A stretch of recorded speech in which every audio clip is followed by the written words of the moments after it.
Pessoal, tudo bem? Diogo Reis, professor de Direito Eleitoral Digital. Já pude me apresentar a vocês na nossa chamadinha e falar um pouco sobre o que a gente vai enfrentar aqui, qual é o nosso desafio. Bom, agora chegou a hora da gente falar um pouquinho a respeito dele. Afinal, né, nessa relação com vieses e algoritmos, quem faz a escolha? Ou quem, né? Nós, a rede, ou como funciona essa relação? Bom, a gente precisa conversar sobre um monte de coisas. Primeiro, a gente tem que pensar nos paradigmas e nas barreiras aplicadas à vida física, presencial, e o espaço cibernético, né, a tecnologia, se tem essas mesmas barreiras ou se tem outras barreiras. Eu vou explicar porque eu sei que pode ter ficado confuso, mas veja só. No mundo físico, né, presencial, como é esse que a gente, enfim, vive desde que nasceu, a gente tem duas grandes barreiras que formam e nos ajudam a delimitar diversas outras ações. Uma delas é a barreira do tempo, do limite de tempo, e outra é do espaço, do limite de espaço. Perceba que a gente, nesse momento que a gente está conversando, olha que curioso, a gente está fazendo essa conversa, não é uma conversa presencial, mas sim uma conversa online. Perceba que, simultaneamente, nós desafiamos e desprezamos tanto a barreira do tempo quanto do espaço. Por exemplo, eu estou aqui em São Paulo, eu moro no centro de São Paulo. Aqui no centro antigo, assim, eu gosto de coisas mais antigas e eu moro num apartamento da década de 50 e gosto muito toda essa vibe meio histórica do centro, que também tem muitos problemas, como todo o centro de grandes cidades. Mas eu estou aqui, nesse momento. Você provavelmente, né, sei lá, seria muita coincidência não estar no centro de São Paulo, né? Ou ainda que esteja no centro de São Paulo, não está no mesmo prédio que o meu. Ou ainda, se estiver no mesmo prédio, não está no mesmo apartamento que o meu. O que eu estou querendo dizer é que nós não estamos compartilhando o mesmo espaço. Mas você me vê, a gente de alguma maneira está se relacionando. E uma coisa talvez mais estranha, porque a gente já está acostumado eventualmente a não compartilhar o mesmo espaço. Uma ligação telefônica, né? Eventualmente já seria dessa mesma forma. Então, não precisaria talvez de tanta tecnologia. Mas perceba outra coisa, a gente também está desafiando o tempo. Eu estou aqui nesse momento gravando, pensando e torcendo muito para que você curta essa nossa conversa e a conversa com tantos professores incríveis. A gente procurou tudo com muito carinho, muito cuidado, mas com toda a sinceridade. A gente não está em tempo real. Não é segredo para ninguém. Eu gravei esse curso e você está assistindo no momento que você escolheu. Então, dentro do momento de disponibilidade, aquele minuto que você escolheu. Ou seja, desprezamos também a barreira do tempo. Isso que parece uma bobagem, talvez meio óbvio, perceba que pode provocar um impacto gigante em todas as nossas outras relações. A gente, com essa limitação de tempo e espaço, a gente passou a entender algumas coisas e colocar essas coisas como intransponíveis. Por exemplo, às vezes você está na sala de aula, por exemplo, ou no escritório, sei lá, ou no tribunal, e você está envolto a pessoas que trabalham ou estudam naquele mesmo lugar, mas de repente, sei lá, de repente tem alguém que você olha para a pessoa e fala, mano, que insuportável essa pessoa. E tudo bem, pode acontecer isso. Eu espero que, enfim, a gente conviva bem, mas com toda sinceridade, eu não sei você, mas toda sala em que eu estudei sempre tinha uma pessoinha insuportável. E, cara, por mais que eu achasse ela insuportável, que a gente não pensasse coisas meio parecidas, nem no mesmo sentido, todo dia que eu ia para a escola, eu tinha que ir lá e sentar naquela sala, naquele lugar, e compartilhar aquele espaço, aquele tempo com aquela pessoa. Por mais que eu não gostasse dela, né? E quando essas relações elas vão para o online, como a gente trata esse fenômeno? Não sei se já aconteceu com você, mas dá para imaginar, só nas eleições de 2018, foi a eleição para presidente da República, quanta gente excluiu pessoas da sua rede social? Dá para imaginar isso? Perceba que, poxa, eu comentei, né, que na sala de aula, se tivesse aquela pessoa insuportável, eu teria que, ter que conviver. Se eu não quisesse que ela tivesse lá, eu teria que ter um motivo justo para solicitar a transferência, a mudança e tal. Imagina, um negócio quase impossível. Num outro cenário, no digital, é só apertar o botão excluir. Começa a entender, né? Se você excluir uma pessoa na vida real, gente, não faça isso em casa. Isso é homicídio, entendeu? É... Tô brincando, né? Ninguém vai fazer isso. Mas se você estiver num ambiente digital, faz sentido. Você está acostumado a lidar assim. E talvez cada vez mais a gente tenha excluído mais pessoas da nossa timeline, das nossas redes sociais, sem refletir exatamente se a gente deveria ou não excluí-la ali naquele momento. Eu sei que isso pode parecer que é pouca coisa, mas, cara, eu acho que não. Eu acho que não, porque, de uma certa maneira, perceba, né, que a rede social ela é todo um conjunto de algoritmos que procura uma grande engenharia, né, só para entender um pouquinho de inteligência artificial e algoritmos, imagina como se fosse um sistema de árvores, né? Você tem ali um comando raiz e aquilo vai indo até as folhas da árvore. Quando você fala numa aplicação, por exemplo, né, numa rede social, imagina uma enorme floresta, uma enorme floresta. Então, existem muitos comandos que são dados a partir dos seus sinais. Então, de uma certa maneira, a rede social, a tecnologia como um todo, né, não só a rede social, ela está lendo os seus sinais, ela está procurando se você está gostando daquele conteúdo, se você não está, se você está adicionando determinadas pessoas, se você está excluindo outras, quanto tempo você está vendo uma foto, quais vídeos você para ver, né, e tudo mais. Então, em todo esse processo, a gente começa a perceber que a gente meio que treina o nosso algoritmo. A gente meio que começa a dar sinais e começa a ir montando o nosso mundo digital como se fosse um mundo de Alice, sabe? Aquele mundo que gira em torno do seu próprio umbigo. E a gente vai dando sinais, vai excluindo, vai procurando mais um assunto e não vendo o outro. Quando o outro assunto aparece na sua frente, você acaba passando, não vê.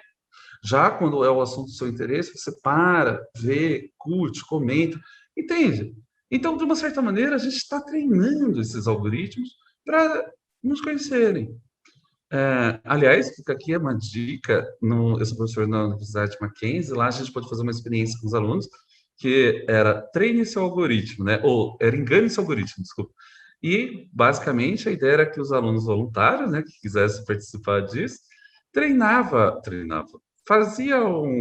dava sinais ao Instagram, por exemplo, de que gostavam de coisas que detestavam. Um exemplo muito prático, se você quiser fazer, eu super te convido, é uma experiência bem interessante.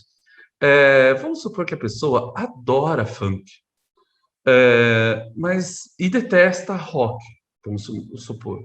Aí a pessoa começa a curtir só rock e vai excluindo o funk, por exemplo. Quando chega ao final, depois de 2 semanas, o algoritmo e a transformação da sua vida digital, ela é impressionante, porque você começa a perceber como que a rede está te olhando. Eu sei que tudo isso pode parecer meio Black Mirror, mas isso está no nosso dia a dia, isso está em todos os nossos momentos. Os algoritmos, esse sistema de direção, de decisão, isso está todo dia aí. Cada vez mais os algoritmos decidem quem vai ser empregado, quem não vai ser, quem vai entrar numa faculdade, quem vai ficar em determinada sala, que vai fazer tal coisa. Percebe que cada vez mais a gente está imerso nesse mundo. E a gente não pode desconsiderar que é um mundo que, justamente, eu acredito que justamente pelas duas premissas que coloquei antes, a ausência de barreira física e a ausência de barreira do tempo, a gente talvez tenha outro modo de contar quando a gente está aqui no digital. Quer ver um exemplo? Quando a gente está, vamos supor de novo, numa sala de aula, e a gente quer fazer meio que uma votação para ver se a maioria quer, sei lá, antecipar o intervalo, vamos imaginar. Cara, a gente conta as pessoas, tem 50, 30 falou que quer, pronto, ganhou. E na rede? Ah, você pode falar, é só contar. Beleza. Mas como eu tenho certeza que aquela pessoa é uma pessoa? Será que de repente não é uma pessoa controlando 30 robôs? Não estou falando de um negócio muito difícil, é um negócio muito simples, ou perfis fakes. Perceba que eu não consigo fisicamente fingir que eu sou duas pessoas, né? Se a gente está presencialmente, essa barreira física, né?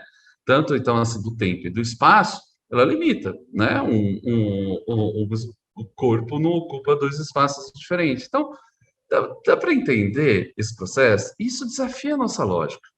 Então, talvez a gente tenha que olhar para esse cenário fazendo os descontos do espaço virtual que talvez na vida real a gente não fazia. E talvez as barreiras físicas do tempo e do espaço já cuidavam de resolver muita coisa. E aqui no meio digital, a gente precisa ou criar barreiras artificiais de tempo e de espaço, entender um pouco mais sobre isso, ou simplesmente aceitá-las. Eu queria trazer um exemplo que talvez a gente tem visto muito, tanto em séries, documentários, livros, o quanto muita gente tem apontado isso como um papel, vamos dizer, maléfico da rede social, numa ideia de privacidade e tudo mais. Mas eu queria chamar a atenção para que, se a gente for peneirar as atividades, sei lá, qual é a diferença daquela. Vamos imaginar daquela vendedora ou vendedor na loja de roupas e que quando você vai lá experimenta uma calça, por exemplo, e aí o vendedor, a vendedora vai lá, olha, e aí você está se olhando, você está vendo que você está ridículo com aquela calça, parece o Bob Esponja, sabe? A calça quadrada, que negócio horroroso. E chega a vendedora, o vendedor fala, ó, valorizou, hein? Você está lindão. Cara, toma boa. É, será que faz sentido você acreditar nessa independência ou imparcialidade daquele vendedor ou daquela vendedora? Perceba que há todo um conjunto formado em busca do consumo, da sua decisão de compra. Então, sei lá, eu acho que a gente tem que avaliar isso pensando com alguns filtros. Falar assim, não, peraí, será que ela está falando isso porque realmente está bom? Ou porque ela é uma vendedora, ou ele, né, um vendedor, e quer me incentivar a tomar a decisão de compra? Então, perceba que talvez, quando a gente está no mundo físico, a gente percebe mais fácil que a gente está dentro da lojinha. Percebe mais fácil que está dentro do provador. Meus avós, tanto os avós paternos quanto maternos, eram comerciantes. Sempre eu vivi no meio do comércio. Bom, meu sobrenome é Reis, né? Reis é um sobrenome árabe, libanês, e tem bastante tradição libanesa no comércio, mas os meus avós paternos eram de origem portuguesa, que também tem tradição no comércio. Enfim, todo mundo tinha sua lojinha, e eu vivia por lá. E eu nunca esqueço, cara, que enquanto nossa, enquanto alguns comerciantes. Eu lembrei de um exemplo aqui, olha só. Cara, tinha um comerciante super mal humorado que ficava na mesma rua do comércio da minha avó Lourdes. E ele se chamava Moisés, acho. E ele era tão rabugento, mal educado, que quando as pessoas chovia, né, era comum as pessoas se abricarem no toldo em frente à loja. Sabe o que é toldo, né? Tipo aquela proteção assim. Mas na época era muito comum os de rolinho. Então você puxava, né, descia, quando chovia você puxava. Hoje talvez seja mais comum, sei lá, gente, faz tanto tempo que eu não saio de casa com essa pandemia, eu me atrapalho muito. Mas, sei lá, talvez hoje seja mais comum aqueles fixos, né? Mas esse vai e volta, tá? E o seu Moisés, vai, vamos imaginar que seja esse mesmo, acho que é. Ele, sabe o que ele fazia? Quando chovia, as pessoas corriam para frente da loja. E, cara, numa boa, se você é dono do comércio ali daquela empresa, é uma droga ter as pessoas ali na sua porta, na chuva. Sabe por que é uma droga? Não sei, alguém que já trabalhou em comércio? Eu trabalhei muito tempo. Meu, fica uma sujeira. Aqueles pés molhados, aquilo atrapalhava tudo. E atrapalhava também se alguém queria entrar ou sair da loja. Era um problema mesmo. Sabe o que o seu Moisés fazia?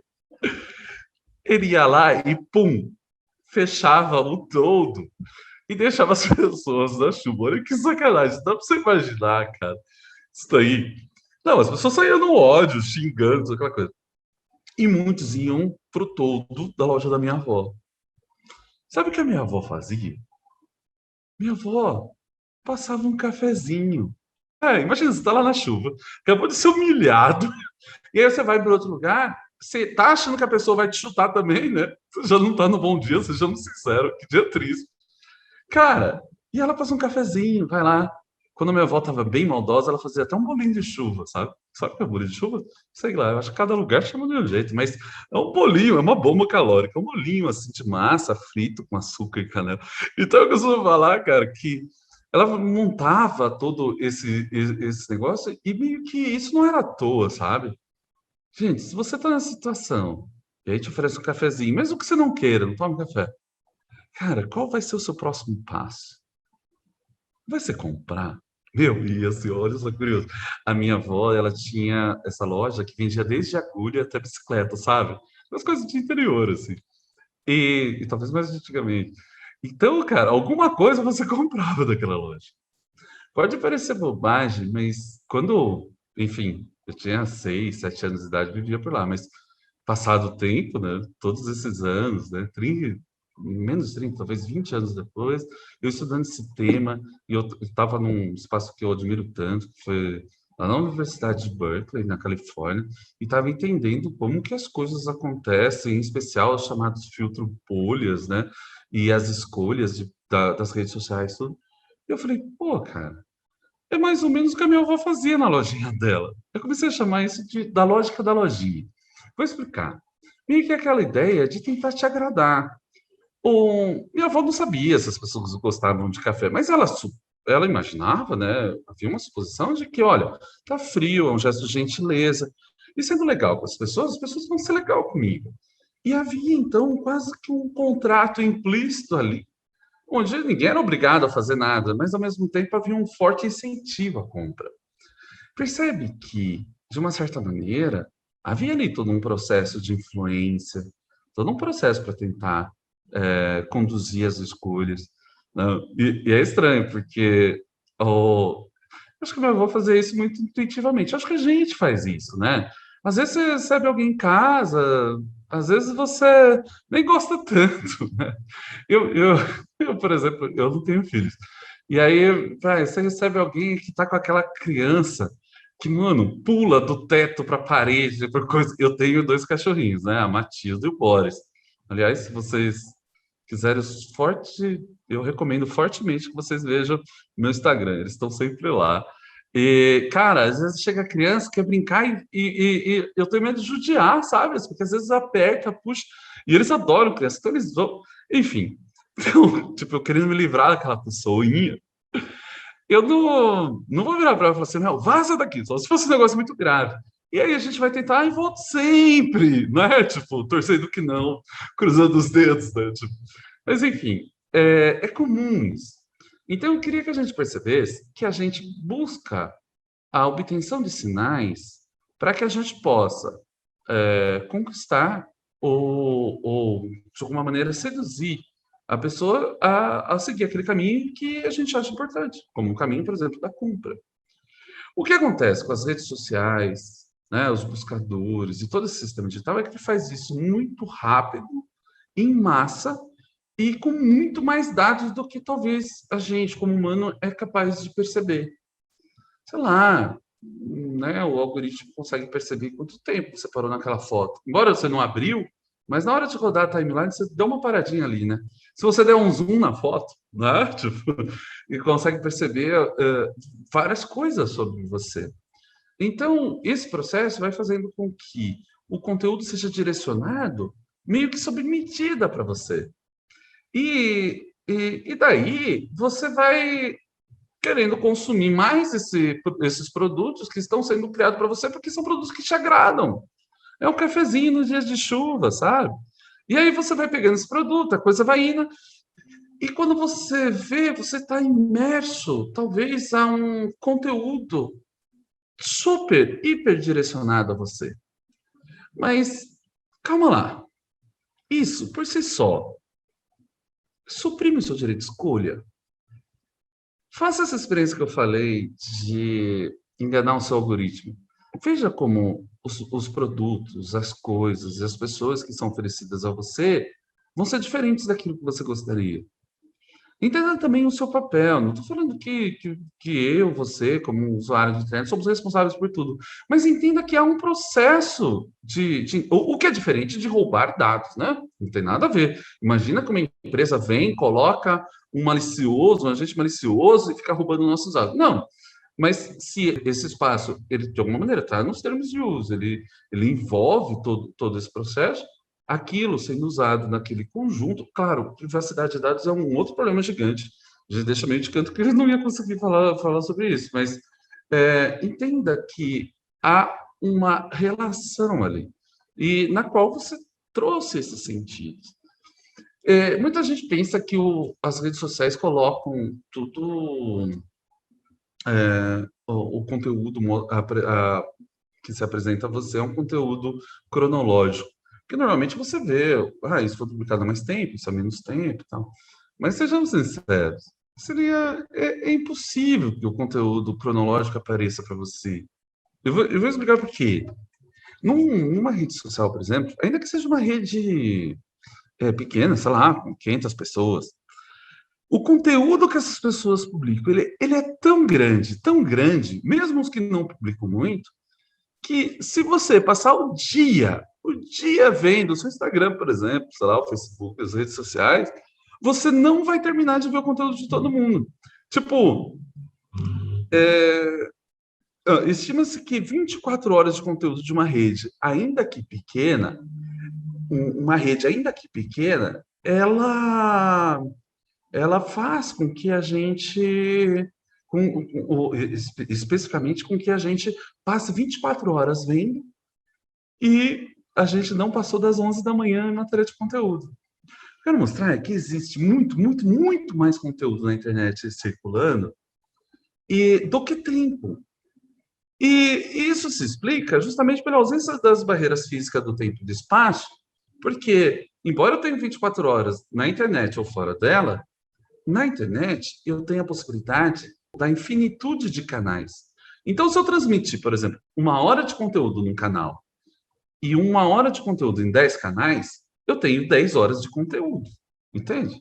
Se for 1 milhão de canais, eu tenho 1 milhão de horas.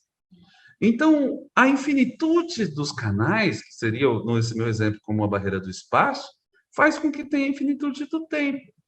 E aí você tem no mundo, sei lá, uma vez eu vi uma média de que a cada hora no YouTube sobem 500 horas de conteúdo. Então, né, se esse número bateu, eu não tenho certeza dele, mas, poxa, você vai ter ali, você teria que assistir 500 horas e você só terminou o conteúdo que foi postado entre as 10 da manhã e as 11. Então, nesse grande universo, é preciso escolher o que é que você vai ver e como escolher. A estratégia é basicamente a estratégia da lojinha e tentar te agradar e levar esses conteúdos que mais te agradam. Nesse caminho, e sem ingenuidade nenhuma, há todo um comércio, uma economia de atenção, onde esse processo de atenção e o seu interesse pelos produtos faz com que talvez a mágica publicitária, né, o sonho de todo profissional do marketing, que não é necessariamente levar uma mensagem para o maior número de pessoas, mas sim para as pessoas certas. E aí você tem um encontro daquele que quer comprar com aquele que quer vender aquele determinado produto ou serviço. E isso é um valor, isso é algo que se paga. E isso se transforma num negócio, num modelo de negócio das plataformas. Perceba que isso tem algumas vantagens, mas cria alguns problemas. Como, por exemplo, se você está fortemente conectado a uma ideologia, possivelmente você só vai ver coisas a respeito daquela ideologia. Mas não quer dizer que as outras estão bloqueadas, proibidas para você. Quer dizer que você não tem interesse. Então, eu acho importante, porque a gente tem uma mania de culpar o algoritmo. E nem sempre a gente tem que entender também o nosso espaço. Então, eu acho que a gente ainda tem muito que avançar em matéria de transparência das plataformas, esse jogo de responsabilidades, mas com toda a sinceridade. Não é simplesmente se omitindo, se colocando num papel de que, olha, eu não tenho nada a ver com isso, que a gente vai resolver. Talvez o grande desafio é conhecer essa lógica da lojinha, é conhecer essa transparência. E se a gente conhecer, sei lá, você sabendo que aquela pessoa é um vendedor daquela loja, uma vendedora, você vai acreditar firmemente no que eu estava falando? Estou falando que vendedores são mentirosos, tá? Eu também já fui vendedor de loja. Mas eu estou querendo dizer, há um objetivo ali. E esse objetivo talvez seja influenciar a sua decisão de compra. E tem gente que é mais honesto no sentido de dizer assim, ó, não, isso não ficou bom, vamos procurar outra coisa. Mas tem gente que, meu, só quer bater meta e fala assim, ó, você tá maravilhosa, ficou muito bom. E na verdade não tá. Então, vamos fazer esse disclaimer, né? Meio que aquela coisa de que, tipo, sua mãe falou. Poxa, é sua mãe. Vamos pensar, será que. E olha, eu tô falando aqui de todos os tipos de mãe, que tem a mãe que te derruba e a outra que acha que você é o máximo. Mas, cara, é mãe, não é uma pessoa externa, imparcial. Então, entende esse processo. E é um pouco nesse convite que eu chamo vocês para reflexão. Essa ideia de bolha na qual as pessoas e coisas se agrupam de acordo com seus interesses tem criado uma grande confusão, como se fôssemos, na verdade, dominados, amarrados e inseridos num espaço. A gente também tem responsabilidade nesse processo e a gente pode vencer muitas barreiras a respeito do tema. Então, fica aí o convite para refletir e pensar se se a gente tem furado essas bolhas, construído pontes, ou se fechado nela. E qual é o tamanho da relevância disso para um sistema e para uma sociedade que vive conectada? Será que a gente vai ficando cada vez mais egoísta, microsegmentado e vivendo exclusivamente naquele mundo em torno do nosso umbigo? Vamos pensar um pouco sobre isso. E esse é o nosso convite aqui. Pessoal, super obrigado. Foi um prazer falar com vocês. Espero muito que a gente se encontre pelas redes sociais, do Instituto, as minhas também, e, enfim, tantos outros espaços aí, e que todos fiquem bem. Valeu, viu? Obrigadão, se cuide. Até mais.